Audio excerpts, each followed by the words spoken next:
자, 제가 첫 번째 잡은 주제는 광복과 건국입니다. 바로 시작하겠습니다. 대한민국의 광복, 식민지로부터 해방은 정말 인정하기는 싫지만 우리의 독자적인 힘과 투쟁에 의해서 획득한 것이 아닙니다. 미국, 영국, 또 당시에는 소련이 연합군 편이었습니다. 이 연합군과 독일, 이탈리아, 일본이라는 추축국 간의 제2차 세계대전의 결과 연합국이 승리함으로써 어느 날 갑자기 선물처럼 우리에게 주어진 것이 해방입니다. 따라서 해방 이후의 그 한국의 역사, 더 넓혀서 얘기하면 2차 세계대전 이후의 세계 질서, 이것은 승리한 연합국의 수뇌들의 손에 달려있게 됐습니다. 2차 세계대전 이후의 새로운 세계 질서, 그리고 해방된 한반도의 운명은 미국 루즈벨트, 그리고 루즈벨트가 갑자기 사망함으로써 대통령을 승계하게 된 트루먼, 그리고 영국의 처칠, 그리고 처칠이 회담 도중에 선거에서 짐으로써 새로운 수상이 된 애틀리, 그리고 소련의 스탈린, 이자들의 손에 의해서 결정이 될 수밖에 없었습니다. 그게 국제정치의 현실이에요. 승리한 자들이 새로운 질서를 만든다. 1942년 2월에 얄타에서 회담이 있었습니다. 처칠, 스탈린, 그리고 루즈벨트였어요. 처칠은 이렇게 얘기합니다. 회담을 마치면서 이 회담을 비밀로 해둡시다. 우리들 마음대로 자기들 운명을 재단했다는 것을 나중에 다른 나라 사람들이 알게 되면 불쾌해하지 않겠습니까? 처칠의 말 그대로입니다.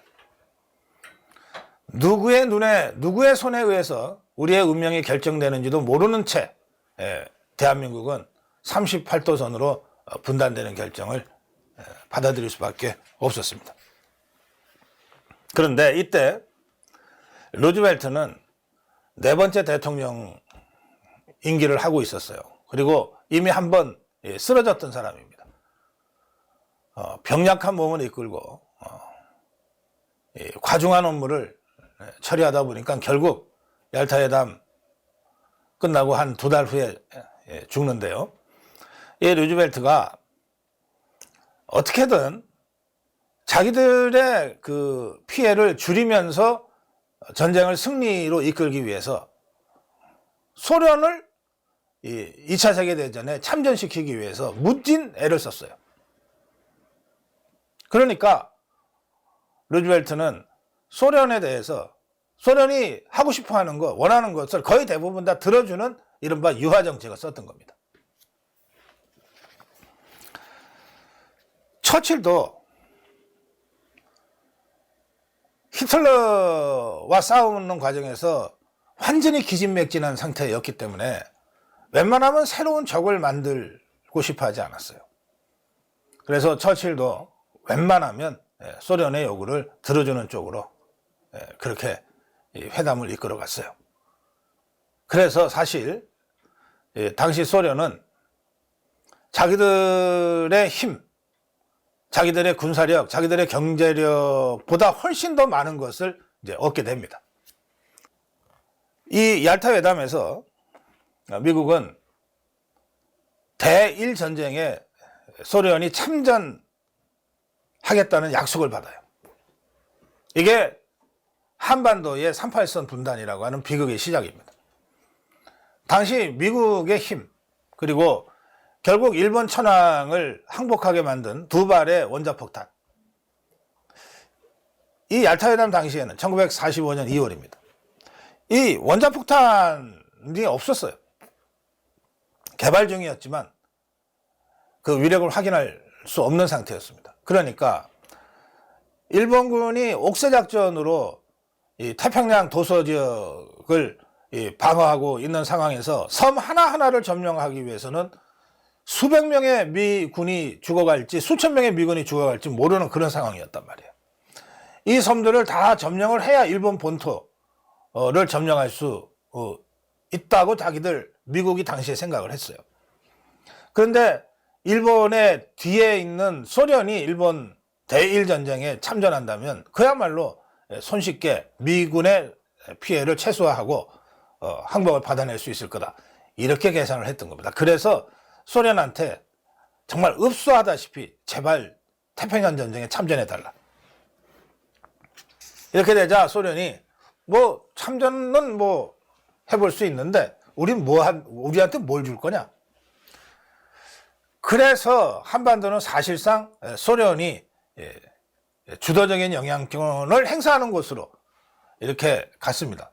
한반도 전체가 소련의 영향력 하에 떨어질 뻔했어요. 그런데 미국에서도 소련을 경계해야 된다는 이야기들이 그 이전부터 지속적으로 나왔어요. 그래서 가까스로 38선으로 한반도를 분단하는 것으로 그렇게 결정이 됐습니다. 그런데 루즈벨트는 2차 세계대전이 간신히 연합군의 승리로 끝난 시점에서 또 다른 전쟁은 도저히 이거는 할 수도 없고 해도 안 된다 생각을 했는지 신탁통치라는 방안을 제시합니다. 38선을 경계로 북쪽에는 소련이 일본군 무장 해제를 하고 점령을 하고 38선 이남은 미국이 일본군 무장 해제하고 점령하되 한반도 조선을 신탁통치를 통해서 뭐 한 3년이나 5년이나 공동으로 관리한 다음에 독립된 국가로 독립시켜주자. 그러니까 신탁통치안은 미국이 먼저 제안한 겁니다. 반면에 스탈린은 이 대러시아주의자거든요. 지금의 푸틴처럼. 그래서 러시아의 영광을 재현해야 되겠다. 이게 공산주의자들하고 전혀 차원이 다른 욕구를 갖고 있었는데 이자는 러일 전쟁의 참패를 잊지 못했던 거예요. 러시아 당시에 거대 제국이었던 러시아가 일본과의 해전에서 완전히 참패를 당하지 않았습니까? 극동함대, 그 무적함대라고 부르는 극동함대가요. 그러니까 일본이 두려웠던 거예요. 그래서 스탈린은 일본이 쳐들어 올라오는 것을 막기 위해서 한반도의 중간쯤을 잘라서 자신들의 교두보로 하는 것이 전략적으로 중요하다. 이렇게 생각을 했던 거죠. 그래서 미국과 소련의 그런 각기 다른 국제적 이해관계가 접점을 찾은 것이 38선 분단이었습니다. 그리고 5달이 지났어요. 독일이 항복을 했습니다. 소련의 참전에 의해서. 그리고 이제 일본이 마지막으로 저항하고 있었는데 곧 일본도 이제 끝날 날이 머지않았다 하는 시점에 독일에서 포츠담이라는 도시에서 열렸던 것이 바로 포츠담 회담입니다. 이 회담에 스탈린, 얄타 회담의 주역 중에 하나인 스탈린은 그대로 다시 나옵니다. 살아 있었으니까. 근데 미국의 아이젠하워는 그 사이에 죽고 부통령이었던 트루먼이 대통령이 돼서 나타납니다. 외교 경험이라고는 하나도 없는 이 트루먼이 나타나요. 그리고 영국을 히틀러의 침략에서부터 구해낸 영웅 처칠이 선거에서 지는 바람에 물러나고 노동당의 애틀리가 총리가 돼서 나타납니다. 처칠이나 루즈벨트 같은 노회한 그리고 분명한 이념적 정체성을 갖고 있었던 사람들도 스탈린을 상대하기가 쉽지 않았는데 외교라고 하는 것은 해본 적도 없는 트루먼이 그리고 성향 자체가 처칠과는 다른 애틀리가 스탈린을 상대로 뭘 전후 질서 얘기를 한다는 것은 뭐 해보나 마나 뻔한 스탈린의 일방적인 주도였을 겁니다. 이걸 통해서 한반도 분단은 완전히 현실화돼 버렸어요.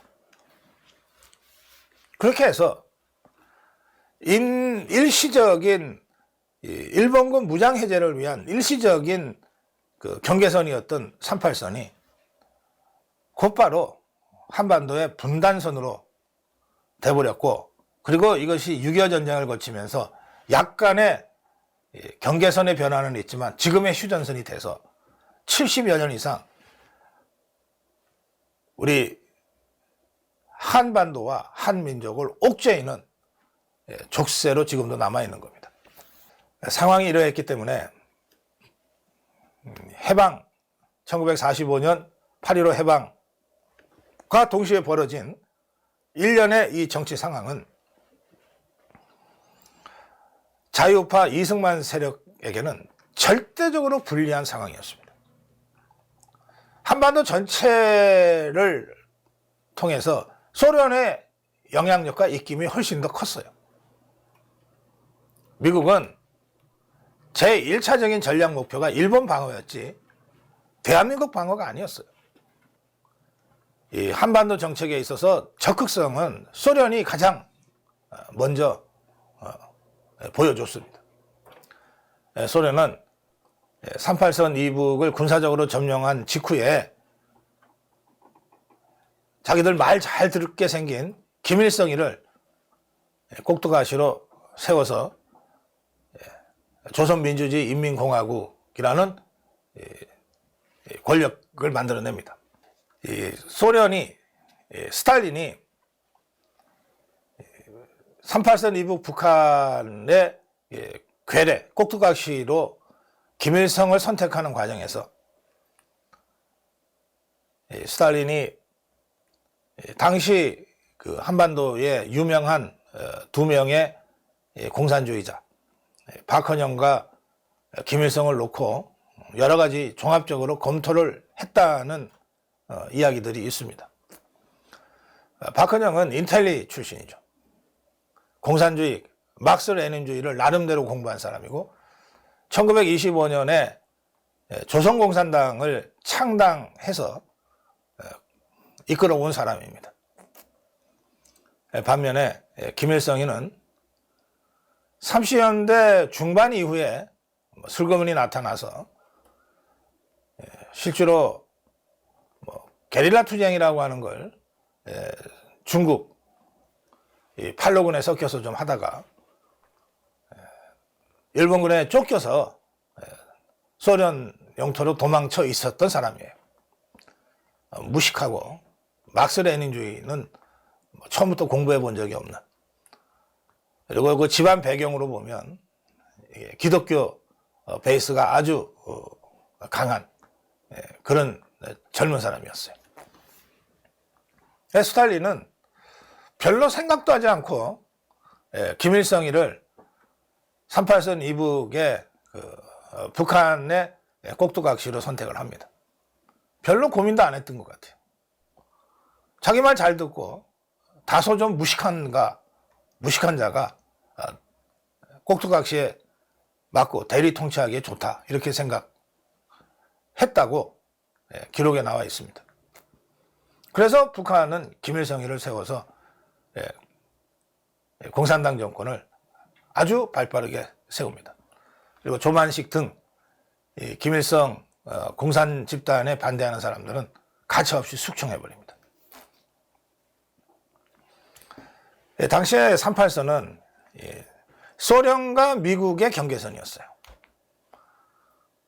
대한민국 국민이라면 또는 북한 주민이라면 그렇게 어렵지 않게 왔다 갔다가 가능했던 그런 임시적인 군사 경계선이었습니다. 그러니까 북한에 가장 먼저 권력 기반을 구축한 김일성이가 남한의 여러 정치 상황에 대해서 다양한 형태로 영향력을 행사하거나 지원을 하거나 하는 것이 얼마든지 가능했던 상황입니다. 이런 상태에서 이제 남한 내의 권력 투쟁이 시작됩니다. 당시에는 북한의 김일성이도 또 남한의 이승만을 비롯한 당시의 여러 정치인들도 분단이라고 하는 것은 생각도 하지 못했어요. 당연히 남북한 전체가 한꺼번에 뭐 자유민주주의 체제가 되든 공산주의 체제가 되든 함께 하는 거다. 그냥 임시적으로 군사적 경계만 지금 있는 거다. 이렇게 생각을 했어요. 그러니까 우리가 해방 이후에 한국 현대 정치사를 생각할 때는 남한만 생각해서는 안 되고 북한이 가장 일찍 김일성이를 내세워서 공산당 체제를 구축했다고 하는 점을 상수로 놓고 생각을 해야 됩니다. 그러니까 해방 이후에 한국 정치 구조를 보면 절반은 공산주의가 먼저 자리를 잡은 것을 전제로 해놓고 설명을 해야 된다는 거예요. 절반은 이미 공산당입니다. 그럼 나머지 절반에서 가장 셌던 세력은 누구냐? 가장 오래전부터 공산당 조직을 해서 거의 20년 가까이 공산당 조직을 유지해 오고 그리고 김일성이와 경쟁을 할 정도로 국제적으로도 명성이 있었던 박헌영이가 대한민국의 정치 세력 중에서는 가장 컸습니다. 가장 조직도 잘 돼 있어요. 이 남로당이 대한민국의 정치 상황, 정치 구조에서는 절반 이상의 비중을 차지했습니다. 그러면 결국 김일성 세력과 박헌영 세력을 합치면 4분의 3이 공산당 세력이었다는 겁니다. 4분의 3. 그 나머지 4분의 1을 가지고 여러 세력들이 이제 할거하게 되는데 이 나머지 4분의 1에서도 주요했던 이 조직은 전국 조직은 여운형이가 먼저 치고 나왔습니다. 여운형의 건국준비위원회. 그리고 상해 임시정부를 배경으로 해서 들어온 김규식 이런 세력들이 있습니다. 이게 우파는 우파인데 중도 우파 정도 되는 세력이에요. 그리고 그 마지막에 있는 세력이 바로 이승만 세력이었어요. 그러니까 남북한을 통틀어서 보면 이승만 세력은 아무리 좋게 평가를 해도 10분의 1 정도밖에는 세력이 없었어요. 나머지 10분의 한 7 정도는 공산당 세력, 그리고 나머지 10분의 2 정도는 여운형, 김규식 같은 중도를 표방하지만 약간 좀 좌파 쪽에 있는 이런 세력들이었는 거예요. 그러니까 이승만 세력의 입장에서 보면은 9대1의 절대적으로 불리한 정치 지형 속에서 해방 후에 권력 투쟁을 벌일 수밖에 없었던 겁니다. 그런데 이런 정치 지형 속에서 박헌영 세력의 자충수가 제일 먼저 나옵니다. 그게 정판사 위조 집회 사건이에요. 정판사는 출판사인데요. 신문도 내고 했던 곳인데 이게 조선공산당, 남조선노동당, 남노당이 이 정판사라는 건물에 들어가 있었어요. 그런데 여기서 1946년 5월에 위조 집회를 찍어내다가 적발이 된 겁니다. 미군정청에 의해서. 당시에 뭐 경제라고 하는 것은 거의 뭐 제대로 작동되지 않았던 시대인데요. 그때 위조 집회를 대량으로 찍어냈다고 하는 것은 미군정의 입장에서는 엄청난 체제 전복 움직임으로 볼 수밖에 없었고, 더구나 그것이 남한에서 가장 큰 세력인 남노당에 의해서 자행됐다고 하는 것 때문에 미군정이 충격을 받고, 그때부터 남노당을 불법으로 규정하고 박헌영, 이주화 등을 체포령을 내립니다. 이 체포령을 피해서 박헌영이가 북한으로 도망가는 겁니다. 그리고 김삼룡, 이주화 등도 도망가거나 잡힙니다. 이 정판사 위조 집회 사건은 남로당이 그때까지는 합법적으로 용인받고 있었어요. 미군정에 의해서. 그리고 자기들이 대한민국 남한에서는 가장 세력이 크다고 큰소리치고 있을 때입니다. 그러니까 그야말로 강자의 횡포, 눈에 뵈는 게 없는 남로당 세력의 자책골이 됐던 거예요. 이렇게 위조 집회 찍어가지고 공작금 쓰고 파업하는 데 쓰고 막 다 그랬습니다. 이 정판사 위조 집회 사건을 계기로 남한에서 남로당은 불법화됩니다. 그리고 박헌영은 체포를 피해서 북으로 도망가서 김일성이가 장악하고 있던 북에 도망갔으니까 어쩔 수 없이 김일성이 똘마니가 되는 겁니다. 이게 1946년 5월에 있었고요.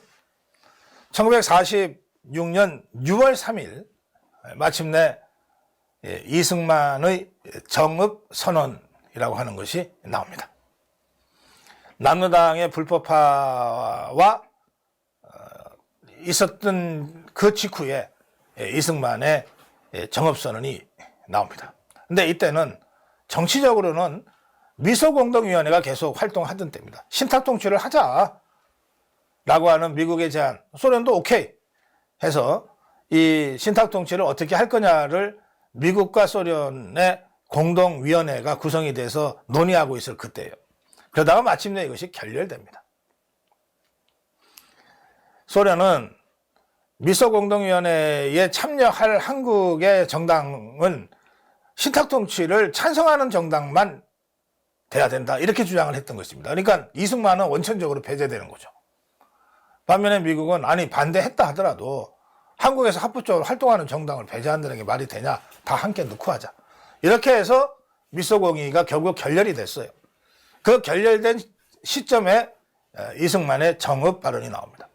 이승만은 당시에 뭐 그럴듯한 정당도 갖고 있지 못했고 무슨 세력 기반이 있었던 것도 아니고 오로지 일제시대 내내 독립운동을 해왔던 그 명성,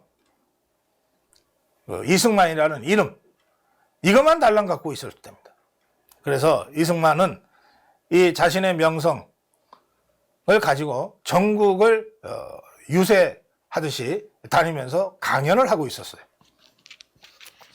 근데 1946년 6월 3일 정읍에서 그 강연을 하는 도중에 정읍 발언이 나옵니다. 정읍 발언의 핵심은 뭐냐?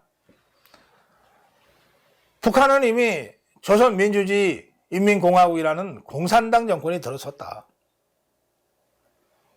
언제까지나 우리가 한반도 단일정부라고 하는 실현 가능성이 별로 없는 주장에 매달려 있을 거냐? 이제 그럴 때는 지났다. 이제는 유엔 감시 하에 북한이 거부하면 남한만이라도 자유민주주의 체제로 독립국가를 세우자, 이렇게 선언한 겁니다. 이게 남한 단독정부 수립을 주장한 최초의 발언입니다.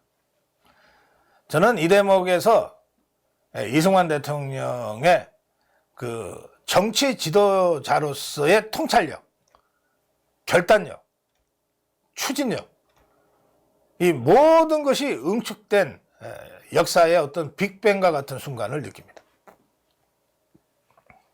아까 잠깐 말씀드렸지만 이 시기에는 어느 누구도 한반도 전체가 하나라는 인식에서부터 벗어나지 못했어요.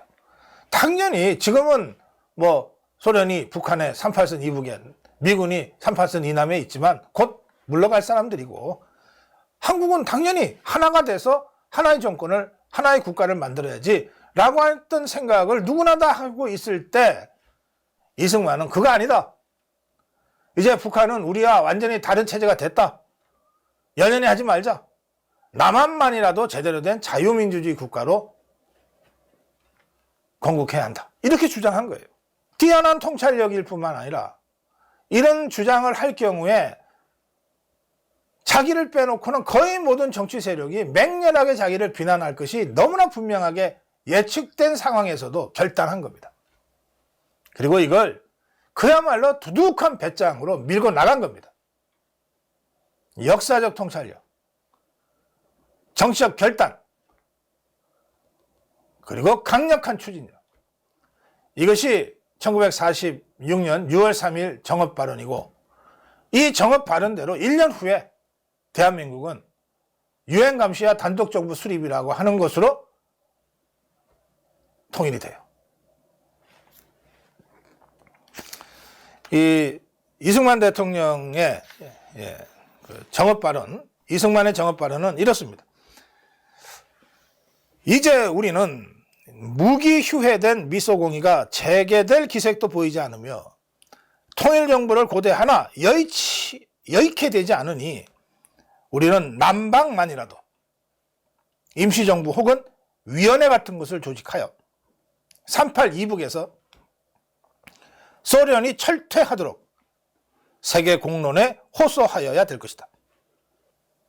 민족통일기관 설치에 대하여 지금까지 노력하여 왔으나 이번에는 우리 민족의 대표적 통일기관을 규경한 후 즉시 설치하게 되었으니 각 지방에서도 중앙의 지시에 순응하여 조직적으로 활동하여 주기 바란다. 남한 단독 자유민주주의 체제 수립을 공식적으로 선언하고 달려간 겁니다. 처음에는 김구도 격렬하게 반대했어요. 아니, 북한과 함께 해야지 무슨 소리냐.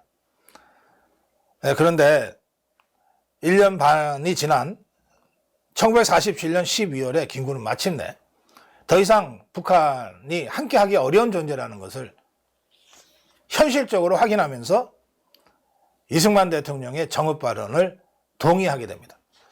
김구는 이렇게 얘기합니다. 소련의 방해가 제거되기까지 북조선인민위원회의 의석을 남겨두고 선거를 하는 조건이라면, 그렇다면 이승만 박사의 단독 정부론과 내 의견은 같은 것이다. 그러니까 유엔 감시하에 가능한 지역까지만 선거를 거쳐서 정부 수립하자는 이승만 대통령의 이 남한 단독 정부론에 대해서 김구가 조건을 하나 달긴 달았는데 별로 의미 없는 조건이에요. 뭐냐면 북조선인민위원회 의석을 남겨두고 선거를 한다면 이승만의 주장과 내 주장이 다를 게 없다. 결국은 김구도 이승만의 단독 정부론에 이제 동의하게 되는 겁니다. 그런데 그것은 1년 반이나 지난 후의 일이고요. 이승만이 정업 발언을 하면서 남은 단독 정부 수립을 강력하게 주장했을 바로 그때는 완전히 사면 초과였어요. 김구까지 포함해서 거의 모든 정치 세력이 이승만을 분열주의자, 분단주의자로 몰아서 격렬하게 공격을 했습니다. 그런데 현실적으로 미소공의가 결렬되고 남북한이 따로 갈 수밖에 없는 상황이 점점 확실시되면서 남로당이 이대로 가서는 자신들이 생각하는 한반도 전체의 적화, 공산화가 안 될 수도 있다는 우려를 하게 됐고, 그러면서 좌익 모험주의 같은 반란을 일으키기 시작합니다. 반란을 일으켜서라도 대한민국을, 남한을 뒤집어 엎어서 김일성과 호응해서 한반도 전체를 공산화 시켜야 되겠다. 이 노선에 따라서 시작된 것이 바로 대구 10.1 폭동입니다.